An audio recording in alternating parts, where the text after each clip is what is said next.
आदित्य ठाकरे यांचा अखंड हिंदुस्थानचे कैवार प्रभुजनकार सुपुत्र देवतेची धर्म मराठी मानबिंदू हिंदू अस्मितेच्या शिरोमणी हिंदुस्थान एकमेव हिंदू सम्राट हिंदू धर्मरक्षक संस्थापती मान्यता माननीय सूचना प्रमुख श्रीमान बाळासाहेब ठाकरे यांचा आवाज कुणाचा जमलेल्या माझ्या तमाम हिंदू बांधवांनो भगिनी आणि माता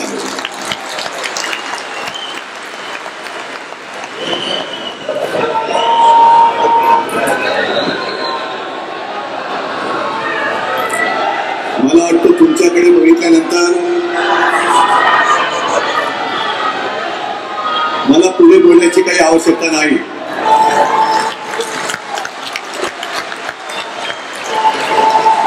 माझ्या मनात काय आहे हे तुम्ही ओळखले आहात आणि तुमच्या मनात काय आहे मी ओळखलेलं आहे.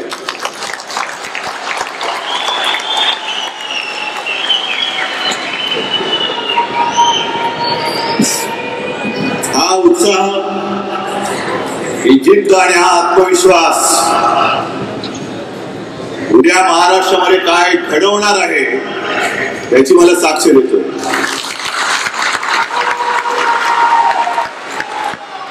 आजचा हा आपला कार्यकर्त्यांचा किंबहुना पदाधिकाऱ्यांचा हा मेळावा आहे, गटप्रमुखांचा हा मेळावा आहे.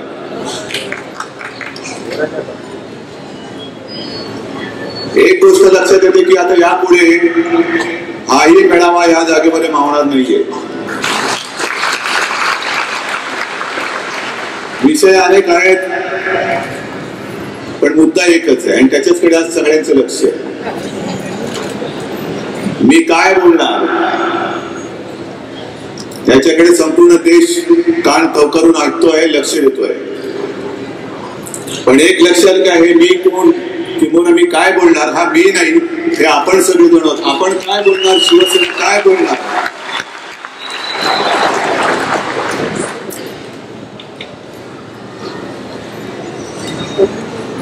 विषयाला सुरुवात करण्यापूर्वी मी पहिल्या प्रथम गेल्या 5 वर्षातल्या आपल्या दोन्ही महापौरांना व्यासपीठावरती बोलवतो. सुनील आणि स्नेहल या व्यासपीठावरती आहे.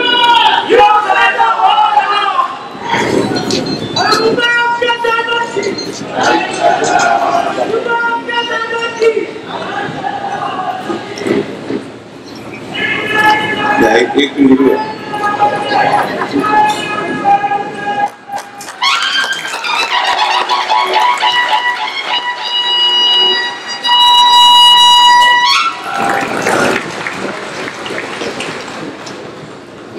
अतिशय चांगल्या पद्धतीने या दोघांनी आपण सर्वांनी दिलेली जबाबदारी पार पाडली आणि म्हणून आपलं कर्तव्य आहे या दोघांनाही धन्यवाद द्यायला पाहिजे. काल सगळे पद्म पुरस्कार जाहीर झाले. त्याच्यात कोणीतरी काहीतरी म्हणतात की एक पुरस्कार हा गुरुदक्षिणा म्हणून दिला गेला. मला कल्पना नाही की असं काही चालतं का की पुरस्कारामध्ये सुद्धा दक्षिणा द्यावी लागते, पण असं म्हणतात, मला नाही माहिती. पण एका गोष्टीचा मला अभिमान वाटतोय, आनंद झाला, तो म्हणजे आपल्या आप्पासाहेबांना पद्म पुरस्कार मिळाला. आणि काही व्यक्ती अशा असतात की आपल्याला असं वाटतं की आपली घरातली माणसं आहेत. त्याचप्रमाणे आप्पासाहेबांना हा पुरस्कार म्हणजे आपल्यालाही की पुन्हा मलाही असं वाटतं की आपल्याच कुटुंबातल्या एकाला हा पुरस्कार मिळालेला आहे. आप्पासाहेबांनी काल फोन केला आणि त्यांना म्हटलं मी आप्पासाहेब आपलं अभिनंदन नाही करत तर सरकारचं करतो, कारण त्यांनी पुरस्काराला मोठेपणा मिळवून दिला. बाकी सगळं ठीक आहे. निवडणुकीची धामधूम सुरू झालेली आहे आणि या धामधुमीमध्ये नेमकं कोण कोणाच्या बाजूला तेच कळत नाहीये. युती या विषयावर तुम्ही बोलणार आहे किंवा त्यासाठी तुम्हाला मी इथे बोलवलेलं आहे. पण ही गोष्ट बोलताना काही काही गोष्टींचा समाचार घ्यायला पाहिजे आणि तो घेण्याची गरज आहे नव्हे तो शिवसेनाच घेऊ शकते, दुसरं कोणाची ती हिंमत नाही. आजच एक बातमी पाहण्यामध्ये आली, वाचनामध्ये आली. सरकार म्हणून जो काय अधिकार असतो त्या सरकारने आपल्या अधिकारात एक काय त्याला म्हणायचं आता अध्यादेश सर्व सरकारी कार्यालयातील देवदेवतांच्या तसबिरी, शाळेतल्या तसबिरी आणखीन कसल्या काय असतील त्या सन्मानाने काढा असा फतवा जाहीर केलेला आहे राज्य सरकारने, म्हणजे आपल्या महाराष्ट्र सरकारने. कोणत्याही सरकारी कार्यालयात, शाळेमध्ये, विद्यालयामध्ये वगैरे वगैरे कोणत्याही धर्माचे उत्सव चालणार नाही. कोणी हा सांगितला तो उपद्व्याप करायला? किती लोकांनी याची मागणी केली होती? नेमकं हे सरकार शिवसेना आणि भारतीय जनता पक्षाचं आहे की निधर्मी म्हणून कोणतरी, काय आता त्याला शब्द वापरायचा म्हणायचं मला कळत नाही, की असे नालायक सत्तेमध्ये बसलेले आहेत. कसली घाई तुम्हाला? अरे वटहुकूमच जर का काढायचं असेल ना तर पहिल्या सरकारी कर्मचाऱ्यांना कायमची घरं द्या म्हणून वटहुकूम काढा. आम्ही सरकारी कर्मचाऱ्यांना कायमची घरं देतो आहोत. असं नेमकं काय घडलं की बाबा सरकारी कार्यालयातल्या महिला कर्मचारी रोज जाताना पर्सच्या ऐवजी घागरी घेऊन जातात आणि कार्यालयात काही काम न करता घागरी फुकत बसतात आहेत. किती लोक आपल्यापैकी किंवा आपल्याकडे सरकारी कर्मचारी असे आहेत की रोज जाताना ते पळी पंचपात्र घेऊन जातात, जानू वगैरे घेऊन जातात आणि ऑफिसमध्ये जाऊन पूजा घंटा वाजवत बसतात आहेत. निधर्मीपणा आम्ही समजू शकतो, पण निधर्मीपणा हा सगळ्या बाबतीत आणा. आमची काही हरकत नाही की सरकारी काम त्याच्यामध्ये धर्म येता कामा नये, याला आमची सुद्धा मान्यता आहे. नवे शिवसेना प्रमुख सुद्धा हेच सांगत होते की धर्म आपापल्या घरामध्ये ठेवा आणि घराच्या बाहेर देश हाच माझा धर्म म्हणून तिकडे वागा. पण तुम्ही तेही करत नाही. देश म्हणून, देश हाच माझा धर्म म्हणून जर का राहायचं असेल, वागायचं असेल तर जसा हा वटहुकूम काढला तसं काढा ना, समान नागरी कायद्याचा सुद्धा वटहुकूम काढा. आम्ही त्याचं स्वागत करतो. की चालणार नाही या देशामध्ये सगळ्यांना एकच कायदा अंमलात आणावा लागेल, एकच कायदा पाळावा लागेल म्हणून केंद्र सरकार, राज्य सरकार हा वटहुकूम काढत आहे आणि याच्या विरुद्ध जो कोणी वागेल त्याला उंदराची शेपटी पकडून जसं फेकतात ना तसं पकडून आम्ही फेकून तुरुंगात टाकू किंवा बाहेर टाकू. हे काढा, हिंमत असेल तर बोला. इकडे निधर्मीपणा करायचं आणि इकडे शेपट्या घालायच्या आणि सगळे जे काही येत आहे ते आमच्याच मुळावरती येते. अरे ह्या देशामध्ये, हिंदुस्थानामध्ये कार्यालयामध्ये आमच्या देवरिकांच्या तसबिरी नसतील तर मग कोणाच्या असणार? आणि मग तसबिरी लावायच्या तरी कोणाच्या? एक जो मध्ये फोटो प्रसिद्ध झाला की गांधीजींच्या जागी नरेंद्र मोदी बसवलेत आणि चरखा सुतताई, नाही काय सुतताई, आणि चरख्यावरून गांधीजींना हटवलं आणि ज्याने गांधीजींना हटवलं त्यांना आता उत्तर प्रदेशवर हे राम म्हणण्याची वेळ आलेली आहे. हे राम कारण कळते आता की आता काही चालत नाही आपलं, आपण हातोय नक्की म्हणून हे राम आधीच म्हणतील बरं राम मंदिर आत्ता बांधू म्हणतायत. काय हा सगळं भूलथापा करताय? कशासाठी हे सगळं करताय? या ज्या काही आमच्या भावना आहेत, अरे गेला कोणतरी तिकडे ऑफिसमध्ये आणि गणपती पाहिला, आणखीन महालक्ष्मी असेल, आमची जगदंबा आहे, जय भवानी जे म्हणतो आपण, तर भवानी मातेची जर का तसबीर तिकडे समोर असेल तर कोणाच्या पोटामध्ये दुखतंय आणि कशासाठी दुखायचं? बरं, जी पारदर्शकता तुम्ही म्हणताय ना, मग हा अध्यादेश काढण्यापूर्वी आमच्या मंत्र्यांना विश्वासात घेतलं होतं, सांगितलं होतं का? मग ही पारदर्शकता मंजूर आहे तुम्हाला? कसल्या पारदर्शकता गप्पा करताय तुम्ही? पण एक लक्षात घ्या, हे केवळ आपण सहन करतो की काय असं त्यांना वाटतं म्हणून हे चालतंय. हे असले फतवे वगैरे हे वेळेमध्ये मागे घ्या, नाही तर सुरळी करून त्याची होळी करून टाकून आम्ही. तर तामिळनाड कसं पेटले बघा. प्रथा योग्य अयोग्य कल्पना नाही, पण संपूर्ण तामिळनाड रस्त्यावरती उतरलेले आहे. आणि खेळ सुद्धा काय विचित्र आहे. जल्लीकट्टू म्हणजे त्या बैलाला पिसाळायचं, सोडायचं आणि मग उधळलेल्या बैलांना आवर घालायचा, वेसण घालायची. काही जण त्याच्यात क्रूरता दिसते, काही जण आणखीन काही दिसतं, पण लोक ऐकायला तयार नाही. सुप्रीम कोर्टाच्या निर्णयाच्या विरोधात जाऊन तिथली जनता पिसाळून उठलेली आहे. बैलापेक्षा जास्त पिसाळून जनता रस्त्यावरती उतरलेली आहे. आणि मग तमिळनाडची जनता जर का जल्लीकट्टू म्हणून उधळलेल्या बैलांना वेसण घालत असेल तर मग काय नामर्दाची अवलाद का रे? मी काय नामर्दाच्या अवलादीसमोर बोलतोय? अरे आज सुद्धा जल्लीकट्टूच आहे. आपण सुद्धा जे करणार होते जल्लीकट्टूच आहे. आणि आपण सुद्धा उद्या उधळलेल्या बैलाला व्यसन घालायची लक्षात ठेवा.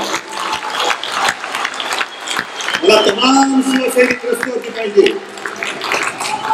जो बैल उधळून शिंग रोखून अंगावरती येतोय त्याला आवरावंच लागेल. आणि ते जर का आवडण्याची हिंमत तुमच्या मनगटामध्ये नसेल ना तर त्या नेभट मनगटामध्ये भगवा पकू नका.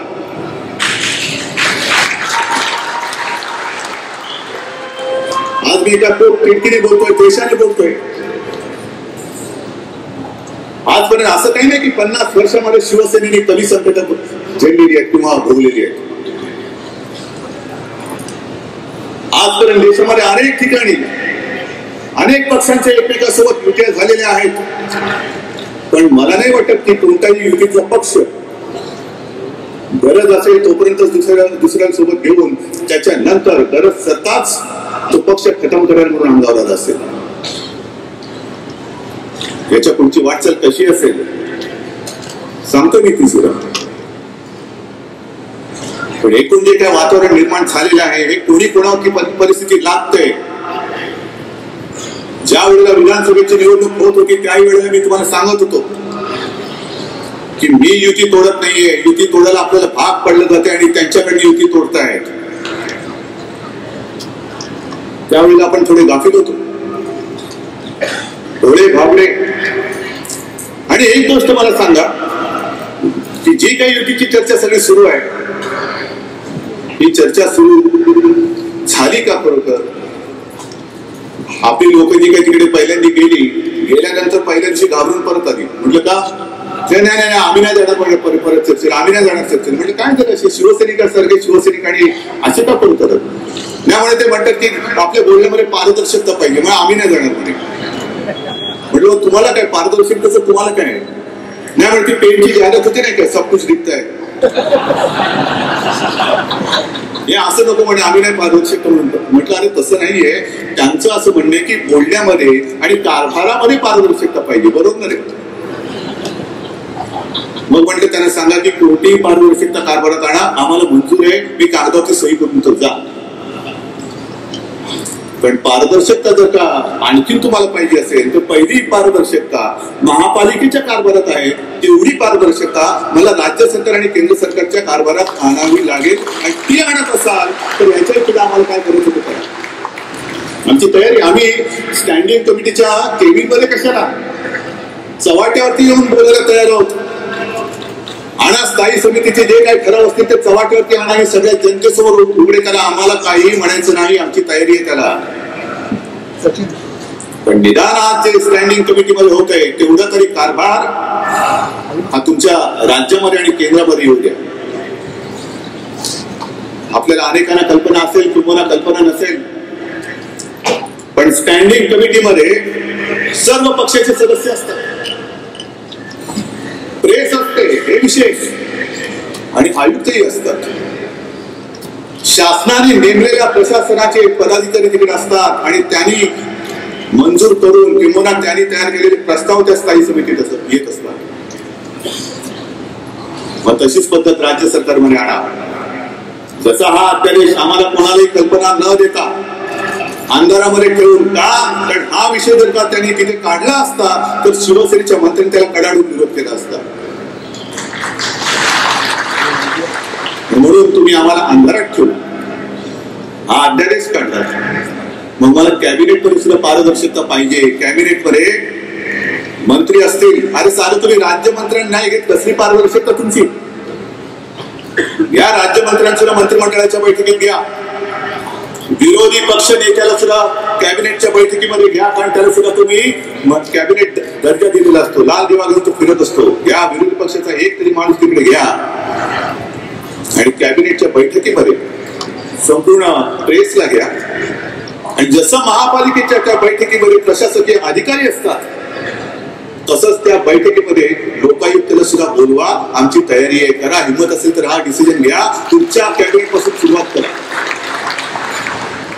म्हणजे मग घोटाळ्याचे आरोप होणार नाही. आणि मग मध्ये जे काय झालं ना, बाटा प्राइस 14 रुपये 99 पैसे, म्हणजे एवढ्यापर्यंत तुम्हाला मंजुरी आहे, त्याच्यानंतरची मंजुरी घेण्यासाठी कॅबिनेट समोर यावं लागतं, बरोबर ना? किती 3 लाख की कोटी? 3 लाख. 3 लाखाच्या आतले जे काय असतील प्रस्ताव ते तुम्ही करू शकता. 3 लाख किंवा 3 लाखाच्या वरती हे कॅबिनेटमध्ये आणावं लागतं. आणि मग एक मंत्री हुशार आहे, त्यांनी 2,99,000 बूट घ्यायला चालले. बाटाचे जोडे मिळणार आहेत ते वेगळे, तिकडे बाटा आणि बिका काही बघणार नाही. लोक असे जोडे आणतील, त्याची किंमत बघणार नाही, तुमची किंमत ठरतील. पण या पारदर्शकतेच्या गोष्टी कोणाला शिकवायच्या, कोणी शिकवायच्या? पार्टी विथ डिफरन्स म्हणजे काय? सगळे जे काय गुंड आहेत ते पक्षामध्ये घेत आहेत. मी आपल्या लोकांना सांगितलं, अरे कसले ते तुम्ही पण घ्या ना त्याला 2-4 गुंड येऊ आपल्याकडे. मला म्हणे उद्धवजी 85 झाले की गावात तर गुंड शिल्लक नाहीये, सगळे गुंड घेतले त्यांनी म्हणे. पण मला गुंडापुंडांची गरज नाही, माझा सैनिक मर्द आहे. शिवसेनेमध्ये गुंडाने खाला नाही, इकडे मावळे आहेत. आणि गुंडाने जरी मावळ्याचा वेश घातला तरी तो मावळा होऊ शकत नाही, तो गुंड, त्याची जात पुढे गुंडाचीच राहणार.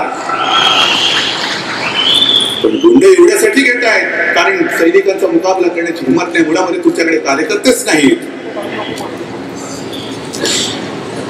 आणि मग गुंड जर का तुम्हाला आमच्या अंगावरती सोडण्यासाठी गुंड घेतले असाल तर माझा सैनिक त्याचा मुकाबला आणि त्याचा फडशा पाडायला तयार आहे. पण एक गोष्ट लक्षात ठेवा की त्या सगळ्या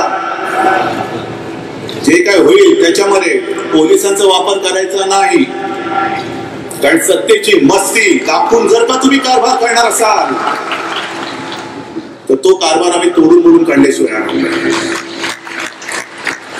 आज सुद्धा तुम्ही जे काय निधर्मी म्हणून पुढे चाललेला आहात, संपूर्ण देशामध्ये एक वेगळ्या प्रकारचं भीतीचं वातावरण, दहशतीचं वातावरण दिसतंय. जो विरोधात बोलेल तो देशद्रोही आहे.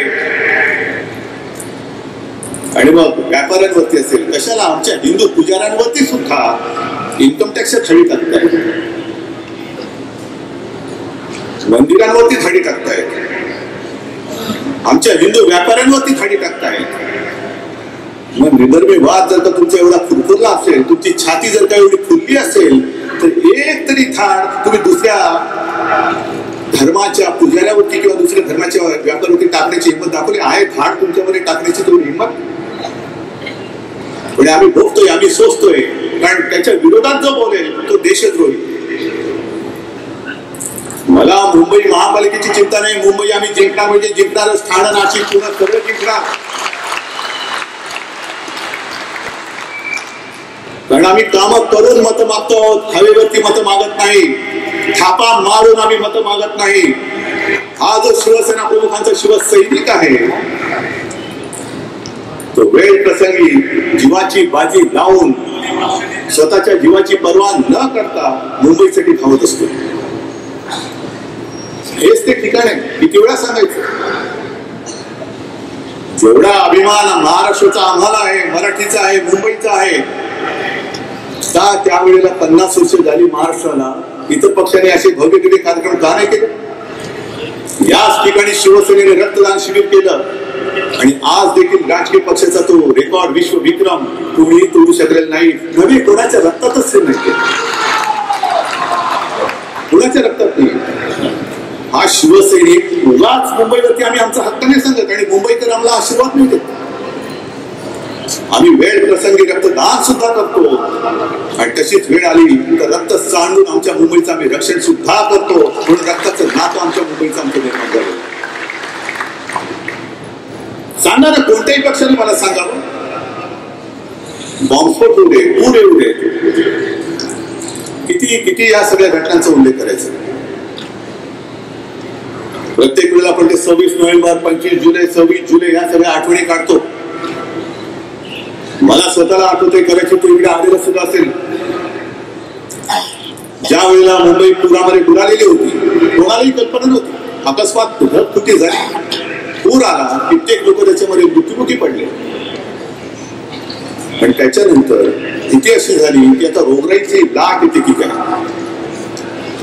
शिवसेनेने दुसऱ्या तिसऱ्या दिवशी मेडिकल कॅम्प सुरू केले आणि मग मी त्या सगळ्या हॉस्पिटलमध्ये जेव्हा जात होतो, पार्ल्याला ते एका हॉस्पिटलमध्ये एक तरुण, मला माहिती नव्हतं कोण आहे, सैनिक आहे का कोण आहे, कोणी असं काही लेबल लावून नाही बसत, शेवटच्या घटकामध्ये होतं, व्हेंटिलेटर होते. आणि त्याच्या बाजूला मी जेव्हा गेलो, मी डॉक्टरना विचारलं, डॉक्टर याला काय झालंय, तरुण पोरगा आहे, काय झालंय याला. तो म्हणाले, साहेब याला लेप्टो झालेला आहे आणि आता हा सांगतात नाही मध्ये कधी जाईल, कारण आता परत वाचणे शक्य नाही. ज्या स्टेजला तो रोग त्याचा गेलेला आहे, लेप्टो, तो त्यातला आता बाहेर पडणं मुश्किल आहे. काय करायचं, सुंदर झालं, कारण तरुण दिसतोय. काय नाही, मी त्याला जराचं असं केलं, म्हटलं काय नाही, हा होईल, बरा होईल म्हणे. डॉक्टर तुम्ही आशा सोडू नका म्हटलं. आणि मी निघालो तिकडनं. 2 दिवसांनी अनिल परबचा फोन आला. मला म्हणाले, उद्धवजी तुम्ही त्याला भेटून गेलात आणि आता तो सुधारायला लागला. महिनाभरानंतर मी सामनामध्ये बसलो होतो. एक तरुण जोडपं आलं आणि 2 छोटी छोटी मुलं घेऊन आलं. मला म्हणाले, साहेब ओळखलं का? म्हटलं नाही. म्हणजे मी सिरियस होतो तेव्हा तुम्ही हॉस्पिटलमध्ये येऊन गेलात, मला लेप्टो झाला होता, डॉक्टरने आशा सोडली होती आणि तुम्ही मला येऊन आशीर्वाद देऊन गेले. अरे बाबा, म्हटलं बाबा, आशीर्वाद देण्या एवढा मी काही मोठा नाहीये, मी मनापासून तुझ्याची प्रार्थना केली. म्हटलं बस, तुला मी शिवसैनिक आहे. मला वाटतं तो सुद्धा गटप्रमुख होता.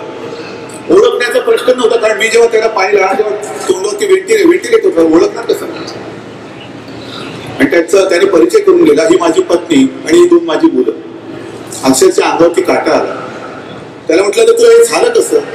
म्हणजे काय करणार, पाणी असं घुसायला लागलं, लोक बुडताना मी पाहू शकत नव्हतो. मी त्या पाण्यात उडी मारली आणि तोंडातनं पाणी गेलं माझ्या पोटामध्ये, झालं लेप्टो. त्याच्यानंतर गेल्या वर्षी तो वळून बांद्रा वेस्टचा शिवसेनेचा गटप्रमुख, मला वाटतं ऑफिसमध्ये चालला होता किंवा ऑफिसमधून घरी येत होता. 3 मुली समुद्रात बुडताना बघितल्या, त्याने बेधडक उडी मारली, दोघींना वाचवली. शेवटचीला वाचवताना तोही गेली आणि तीही गेली. त्याच्या घरी गेलो. तरुण कुटुंब, लहान मुलगी, गर्दन उजाडली. त्याच्यानंतर तो जो अतिरेकी हल्ला झाला होता, कमांडोने सगळं तो परिसर वेगळून टाकला होता. कुठली ती ताज उभेल्यानंतर आणखी एक मोठी बिल्डिंग होती ना, तिकडे ते उघडल्यानंतर नरिमन हाऊस, वेडारून बसले ते सैनिक. आणि मग ते आपण बघितलं हेलिकॉप्टर म्हणून कसे कमांडो झाले आणि काय त्यांनी थरारक कारवाई केली. तिथे सुद्धा अतिरेक्यांच्या गोळीबारामध्ये एक सैनिक ठार झालेला आहे. कारण जे कमांडोज बाहेर बसले होते, ड्युटीवरती होते, त्यांच्याबरोबर जाऊन सेल्फी नाही काढत बसला तो. त्यांना पाणी पाहिजे का, दारू तू एवढ्या वेळ इकडे जागतोय, तुला चहा पाहिजे का, हे विचारण्याचं काम दुसऱ्या कोणत्याही पक्षाचे कार्यकर्ते नाही, माझा शिवसैनिक करत होता. असं मला एका तरी पक्षाने त्यांचा कार्यकर्ता दाखवावा की जो मुंबईकरांसाठी स्वतःच्या आयुष्याची पर्वा न करता, स्वतःच्या कुटुंबाचं किंबहुना कुटुंबाकडे दुर्लक्ष हा विचार न करता बेधडक उडी मारतोय आणि मुंबईकरांसाठी वेळ प्रसंगी प्राण सुद्धा देतोय. एक तरी पक्षाने करून दाखवले, मला सांगा. मला वाटतं मागे देसाई साहेब तुम्हीच सांगितलं होतं, रेल्वे अपघातामध्ये, रेल्वे अपघात झाल्यानंतर जे काही तिकडे अपघातग्रस्त असतात, आपले सैनिक सुसाटासारखे जातात आणि पटपट जे कोणी अपघातग्रस्त असतात त्यांना उचलून बाहेर आणतात. रुग्णवाहिकेत ठेवतात आणि ती रुग्णवाहिका त्याला हॉस्पिटलमध्ये घेऊन जातात. आणि असाच एका रेल्वे अपघातामध्ये एक जण जखमी झालेला बोलत होता. सैनिक सुसाटासारखे घुसले, त्याला एकेकाला काढत होते, त्याला घेऊन उचलून खांद्यावर टाकला आणि नेमका तो त्या शिवसैनिकाला ओळखत होता आणि तो त्याला सांगत होता, भाई भाई तुम्ही मला ओळखलं का, भाई मला ओळखलं का, मी अमुक अमुक. तर अरे जाऊ दे भाई, मी नंतर मला अजून लोक आत अडकले त्यांना बाहेर काढायचं, तू पहिल्या आता हॉस्पिटलमध्ये जा. तो नाही भाई जरा एक मिनिट थांबा, भाई एक मिनिट थांबा. तुला अरे जाऊ दे रे, तू मला काय ओळख बिळख काय सांगू नको, नंतर बघू मी येतो तुला भेटायला. तुला तसं नाही भाई, माझा हात त्या बाकड्याखाली पडलेले तेवढा कृपा आहे काय करायचं या सगळ्या गोष्टीला. कशासाठी तुम्ही शिवसेनेच्या मुळावरती येत आहे. 92-93 साली जर का शिवसेना नसती तरी मुंबई शिल्लक राहिली असती. आज जी मुंबई तुम्ही गिरायला निघालेला आहात ती मुंबई शिल्लक राहिली असती. अनेकांना शिवसेना प्रमुखांनी आणि शिवसेनेने वाचवलेलं आहे. अनेक व्यक्तींना त्यावेळेला जर का शिवसेना प्रमुख त्यांच्या मागे उभे राहिले नसते तर कचऱ्याच्या डब्यात गेले असते. आज त्यांचं नाव निशाण दिसलं नसतं. ते सुद्धा शिवसेनेवरती चालून येत आहे. ह्याचं दुःख आणि याचा संताप सुद्धा मला येतोय. तुमच्या मनात संताप येतोय की नाही. आणि मग चर्चा सुरू झाली. पहिली बैठक पारदर्शकतेवरती गेली. दुसऱ्या बैठकीमध्ये 114 जागा. हा शिवसेनेचा अपमान नाही. आज होते इकडे शिवसैनिक बसलेले आणि त्याच्या या सगळ्या त्यागाचं आणि मेहनतीचं मी वर्णन केल्यानंतर शिवसेनेकडे 114 जागा मागतात. आणि मग असं नेमकं काय झालं होतं, असं आम्ही काय पाप केलेलं आहे. 97 सालापासून आपली युती आहे. 97 साली 2002, 2007, 2012 कोणाची हवा होती मला सांगा. कोणाची हवा होती. 2012 साली सुद्धा महापालिकेची निवडणूक लढवताना आपण आपल्या केलेल्या कामानिशी लोकांसोबत गेलो होतो. करून दाखवलं. सगळेजण हवा दूर होती सगळ्यांची. कोणी लोकांसोबत जायला तयार नव्हतं. दोन्ही काँग्रेसची युती झाली होती आणि युती झाल्यानंतर आपलं कसं होणार या विवंचनेत तुम्ही होता. तेव्हा तुम्हाला सुद्धा बुरकेला आम्ही केलेल्या कामाने वाचवलं होतं हे देखील विसरलात. कोणाची हवा नव्हती. 97 साली शिवसेनेचे 103 आलेले, त्याच्यानंतर 97 आलेले, त्याच्यानंतर असेच सगळे आलेले. पण दर 5 वर्षांनी शिवसेनेचं काय होणार. मुंबईवरती झेंडा कोणाचा फडकणार. शिवसैनिक मारमार मारतो, शिवसैनिक राब राब राबतो आणि मुंबई जिंकतो. जिंकल्यानंतर सगळे नगरसेवक वचननामाचं पालन करतात, वचननामा अंमलात आणतात आणि पुन्हा आम्ही करून दाखवले म्हणून जात असताना कशासाठी मी तुम्हाला जास्त जागा देऊ.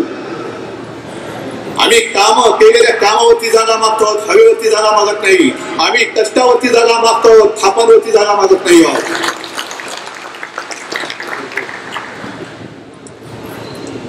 काहीतरी विचार करा. बरं झालं ना, किती खाता. देशाचं पंतप्रधान पद तुमच्याकडे आहे, राज्याचं मुख्यमंत्री पद तुमच्याकडे आहे. आम्ही कधी खळखळ केली. आम्ही कधी उपमुख्यमंत्री पद पाहिजे म्हणून सांगितलं. आम्ही कधी आम्हाला चांगले पोर्टफोलिओ पाहिजे म्हणून सांगितलं नाही. अत्यंत प्रामाणिकपणाने आम्ही तुमच्या सोबत आहोत. हे सरकार चालावं म्हणून आम्ही तुमच्या सोबत आहोत. तुमच्या पक्षांतर्गत विरोधकांपासून सुद्धा आम्ही तुम्हाला वाचवतो आहोत. पण पंतप्रधान पदही पाहिजे, मुख्यमंत्री पदही पाहिजे. माझ्या घरामध्ये घुसून तुम्ही माझ्यावरती आता मुलावरती येत असाल तर मी काय तुमची पंचायती करू.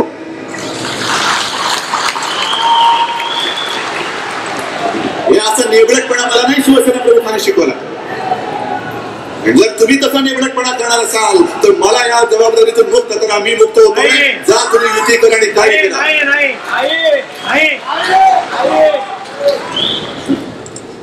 आणि ही दोन्ही इकडे थांबल्यानंतर आता वरिष्ठ निर्णय घेतील. वरिष्ठ म्हणजे कोण. काय ढगाकडे बघत बसू. ढगाला लागली कड, कधी गड काय कळतच नाही. कळणार कसं आम्हाला. त्याला कळलं लागलं तरी कळलं पाहिजे ना आम्हाला. पण वरिष्ठ अजून वरिष्ठ म्हणजे कोण मला कळलेलं नाही, मला कोणाचा फोन आलेला नाही. आणि मला वाटतं आज आणि तुला निरोप आलेला आहे की आता ठीक आहे, आता म्हणजे काय आता तसं काय नाही, आपण बघू झालं तर कुठे युती जमेल. नाही, मी असं म्हणतो की गेली 50 वर्ष शिवसेनेला 50 वर्ष झाली, त्यातली 25 वर्ष आमची युतीमध्ये चढली.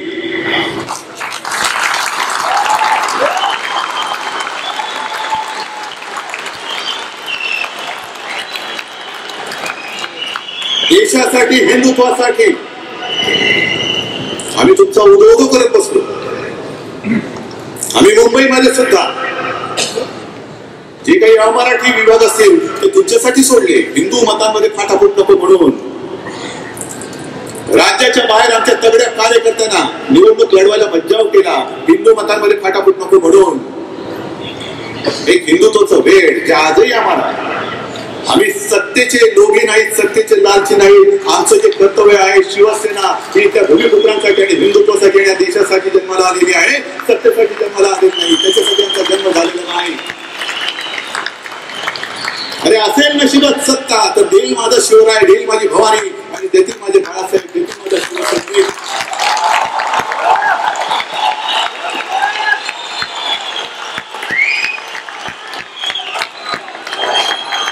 मी माझ्या स्वतःसाठी कोणासमोर झोपणार नाही, कोणासमोर वाचणार नाही.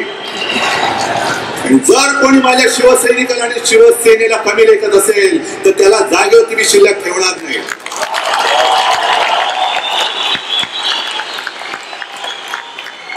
मला कल्पना आहे ही 25 वर्ष आमची चढल्यानंतर आज मी आपल्या शिवसेनेच्या नवीन वाटचालीची घोषणा करतोय. सोबत देणार आहात? माझी तयारी निखाऱ्यावरती चालण्याची आहे, तुमची तयारी आहे? मला माझ्या सोबत निखाऱ्यावरनं चालणारे सैनिक पाहिजेत, असतं इथले निखारे नको आहेत. मला माझ्या सोबत अन्यायावरती वार करणारे सैनिक पाहिजेत, पाठीत वार करणारे सैनिक नको आहेत. जर मी निर्णय घेतल्यानंतर माझ्या शिवसेनेमध्ये एक सुद्धा सैनिक बंड करून माझ्या अंगावरती येता कामा नये.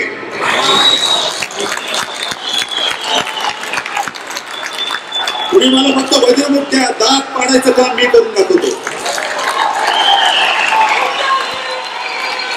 मला कोणतंही आलं नाही.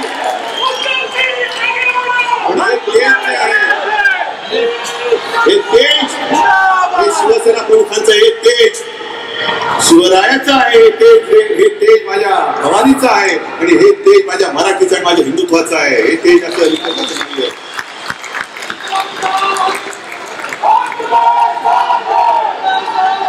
तुम्ही मला जर का वचन देत असाल तर आज मी निर्णय घेतोय.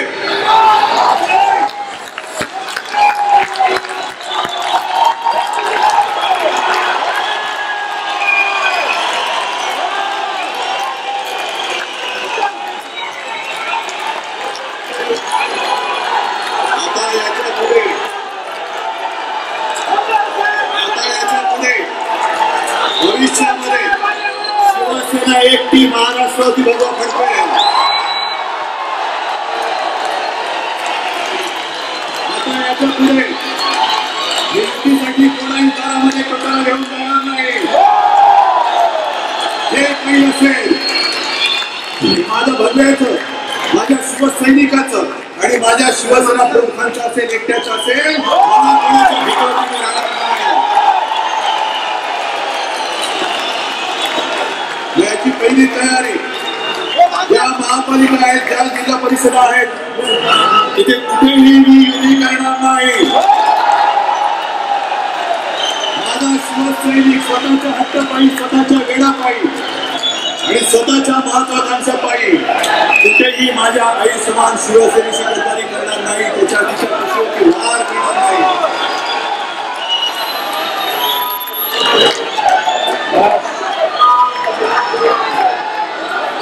बस आता याच्या पुढे लढाई सुरू झालेली आहे.